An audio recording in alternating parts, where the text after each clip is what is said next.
ഊമങ്കാവിൽ bus ചെന്ന് നിന്നപ്പോൾ ആ സ്ഥലം രവിക്ക് അപരിചിതമായി തോന്നിയില്ല. അങ്ങനെ പടർന്നു പന്തലിച്ച മാവുകൾക്കിടയിൽ 4-5 ഏറുമാടങ്ങളുടെ നടുവിൽ താൻ വന്നെത്തുമെന്ന് പണ്ടേ കരുതി കാണണം. ഖസാക്കിൻ്റെ ഇതിഹാസം എന്ന നോവൽ ആരെഴുതിയത്? OV വിജയൻ എന്ന് കേട്ടിട്ടുണ്ട്. OV വിജയൻ.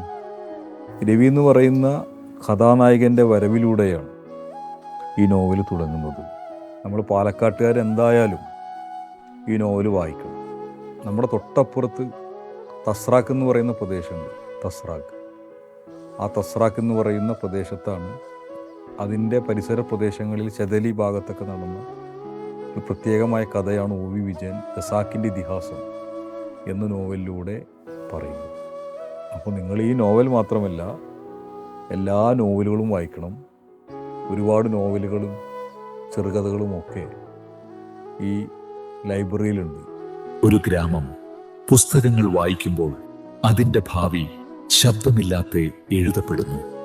പുസ്തകങ്ങളുടെ നിശബ്ദതയിൽ സ്വപ്നങ്ങൾ വളരുന്നു, ജീവിതങ്ങളായി മാറുന്നു. ഇന്ന് തരൂരിൽ ആ ശബ്ദമില്ലാത്ത വിപ്ലവം നടന്നുകൊണ്ടിരിക്കുന്നു. ഒരു ഗ്രാമത്തിന്റെ ഭാവി തുറക്കുന്ന അറിവിന്റെ ഖസാക്ക് തരൂർ.